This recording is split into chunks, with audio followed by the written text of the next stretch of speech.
In this video, what I'd like to do is walk through all of the figures of the Greek alphabet to help students get started in Greek reading and Greek studies in general in the Classical Liberal Arts Academy.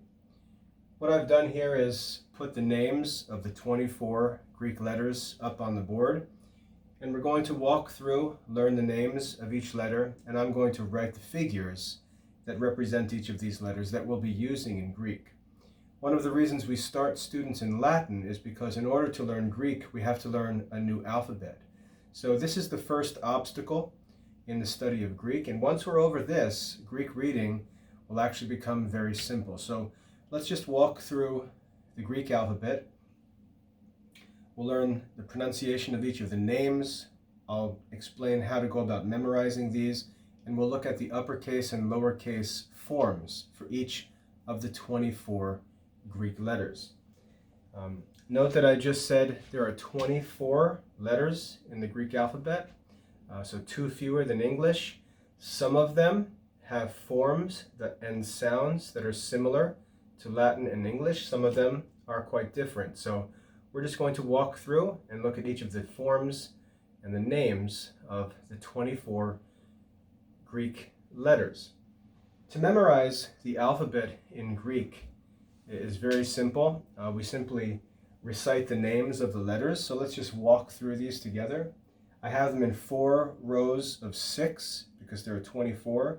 So we'll walk through alpha, beta, gamma, delta, epsilon, zeta, eta, theta, iota, kappa, lambda, mu. Nu, xi, omicron, pi, rho, sigma. Tau, upsilon, phi, chi, psi, omega. Those are the 24 letters, or the names of the 24 letters of the Greek alphabet. Now, you can learn this alphabet, to memorize this alphabet, using the alphabet song that we use commonly in English. You can just chant it like this. Alpha, beta, gamma, delta, epsilon, zeta, eta, theta, iota, kappa, lambda, mu. Nu, xi, omicron, pi, rho, sigma. Tau, upsilon, phi, chi, psi, omega.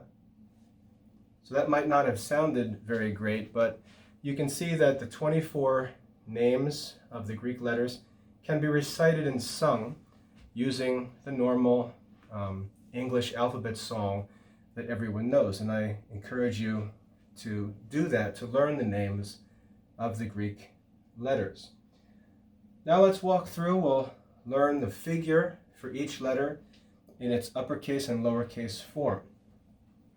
Our first letter is the vowel alpha. The uppercase form of alpha is very simple. It looks just like an uppercase English A.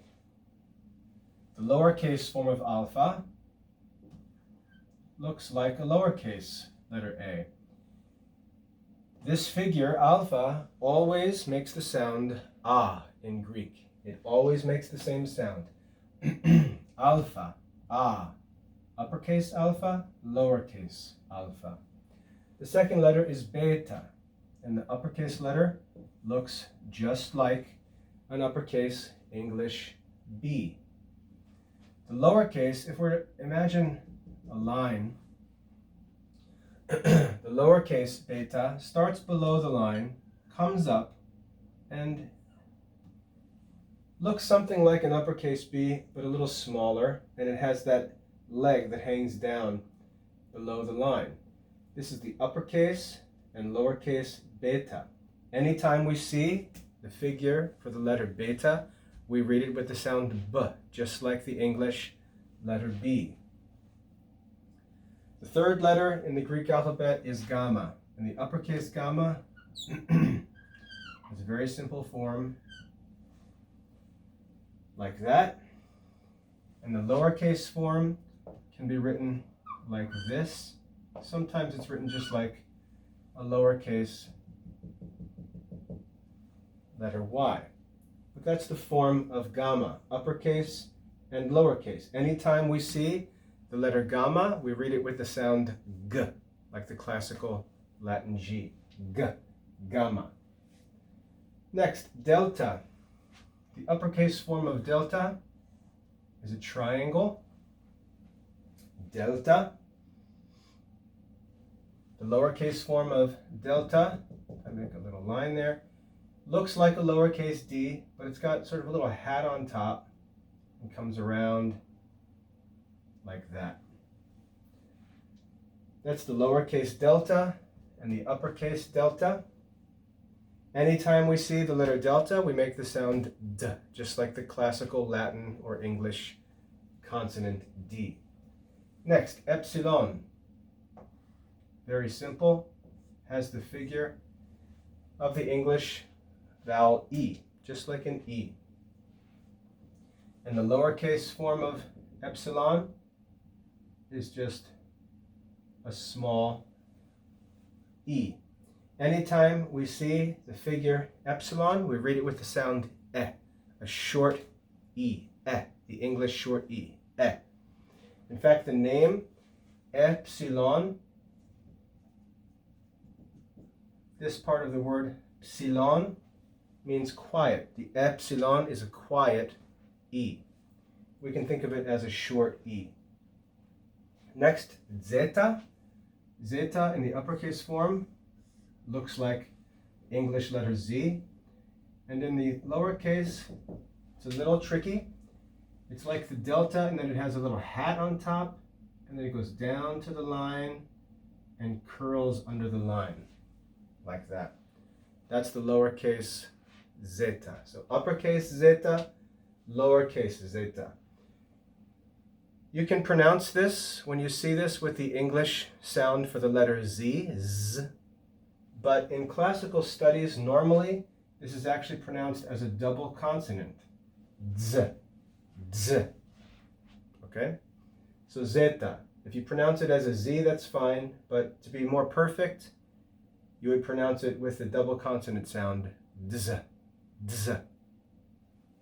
So we have alpha, beta, gamma, delta, epsilon, zeta. Eta is a vowel, and its uppercase form is written like an uppercase letter H. The lowercase form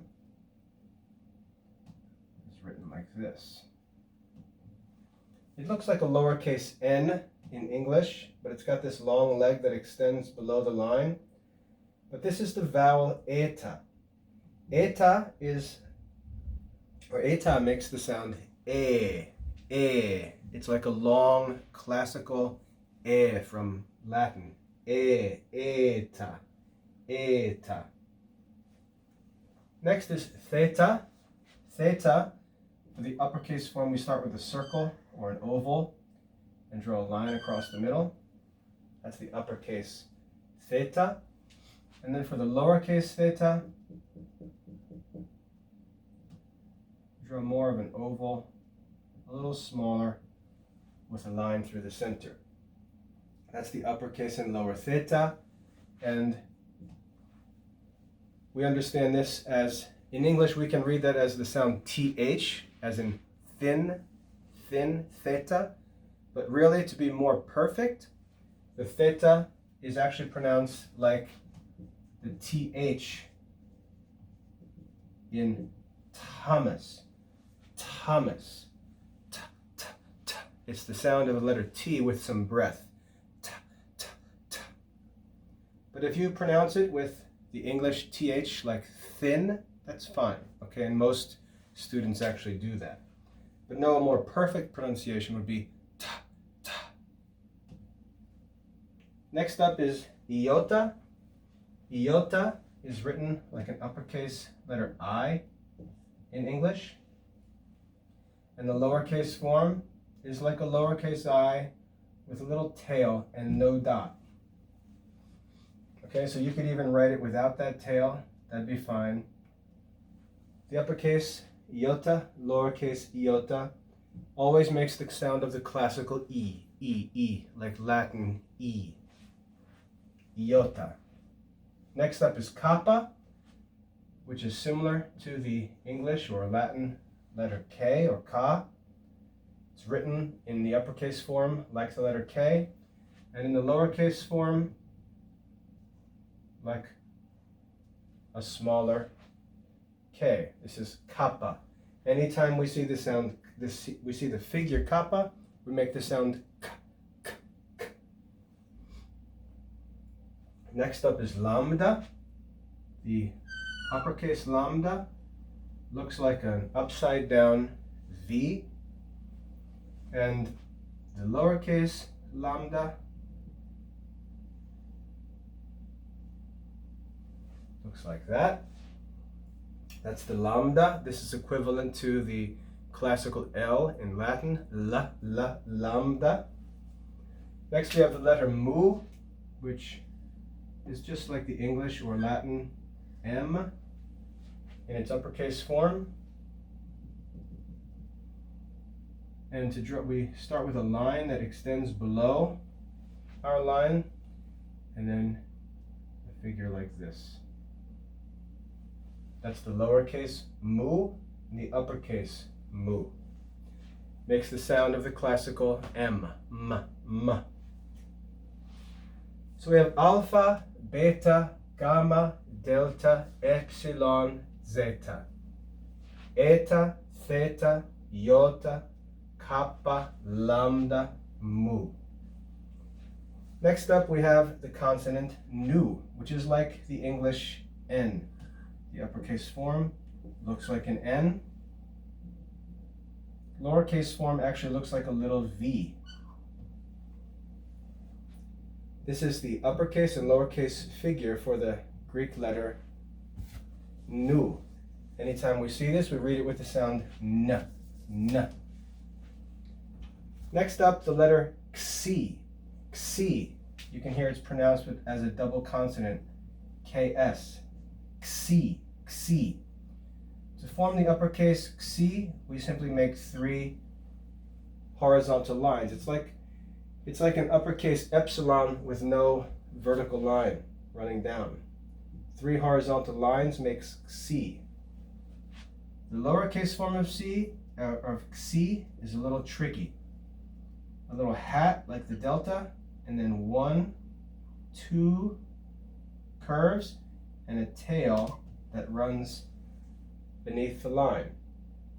Okay, so a hat, 2 curves, and a tail makes the lowercase letter xi. Uppercase xi and lowercase xi. Anytime we see this figure in Greek, we read it with the sound x, x, the double consonant sound. Next up is the vowel omicron, and it's simply like a short English or Latin O. Omicron. Omicron. Micron means small. Omicron means small O. Anytime we read this, we read it with the classical O sound, but short duration, short time. So O, O, O. That's Omicron. Next up is the Greek letter P. We commonly pronounce this as pi in English, but the correct Greek pronunciation would be P, and it's just 2 vertical lines with a bar across the top.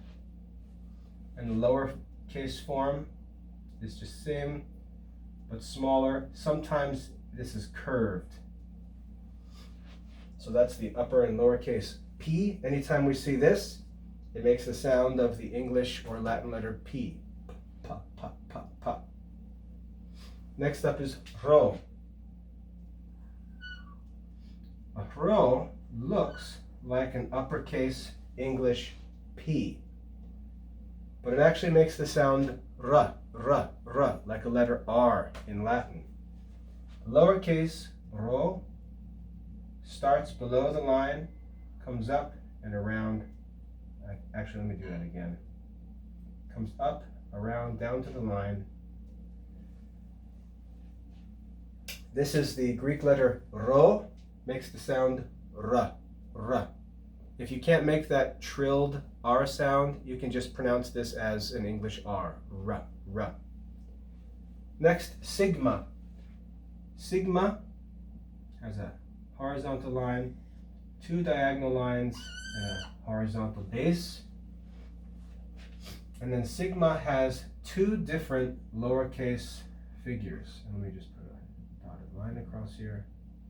This figure here, which is like a circle with a hat, and then a C with a tail that extends below that bottom line. The uppercase sigma, the first lowercase sigma is used at the beginning or middle of Greek words. This figure is used at the end of Greek words. This is called final sigma. Final sigma, used at the end of Greek words. And the letter sigma is always pronounced with the sound S. It's like the classical S. S. So now we have from alpha down through sigma, 18 Greek letters so far. Next up is the Greek letter tau. Tau looks just like a Latin T. In the lowercase form, will be a little t. Just like the Latin T, tau always makes the sound t, t. Next we have the Greek vowel upsilon. Upsilon. Note that it has the same ending, psilon, that we saw before with epsilon, which meant quiet E. Upsilon means quiet U.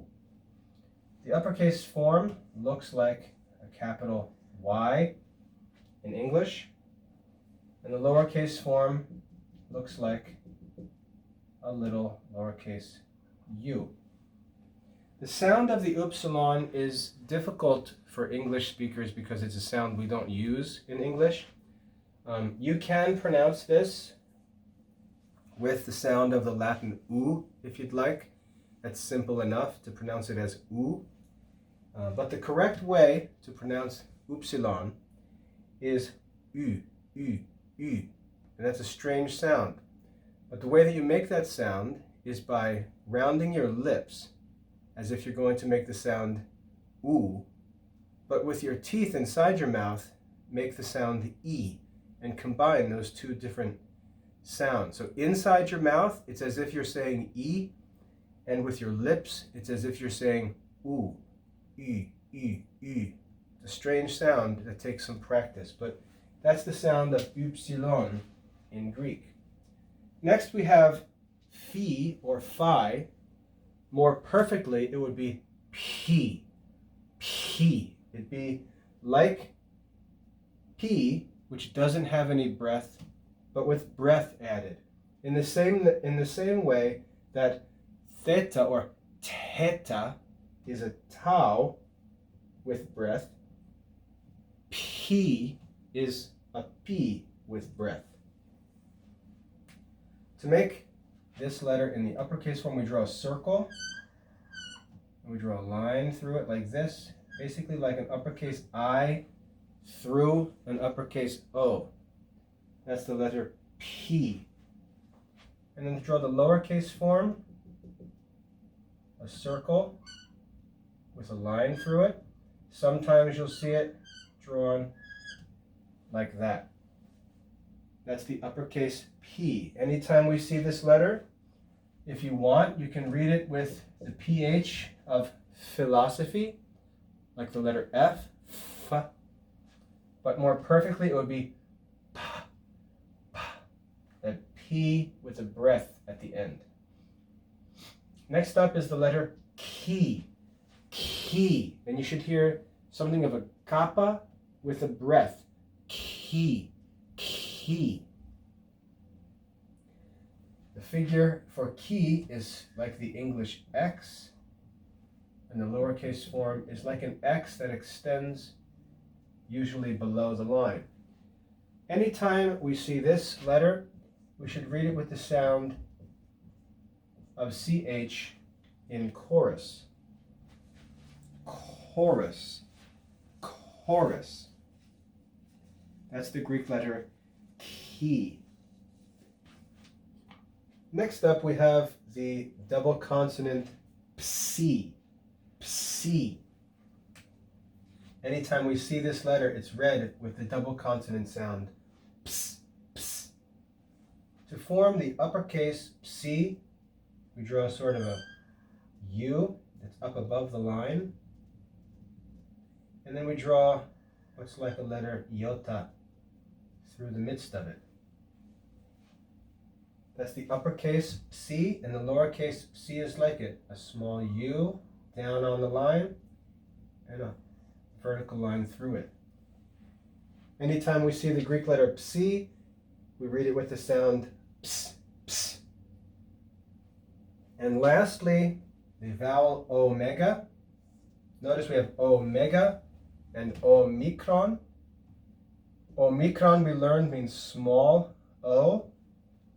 Omega means great or large O. The uppercase form of the omega looks like a horseshoe, and the lowercase form looks like an English W made of two rounded lines. And there we have the omega. Anytime we see the letter omega in Greek, we read it with the sound O. O, long or great O. And that's the 24 letters of the Greek alphabet. I hope that's helpful. God bless your studies.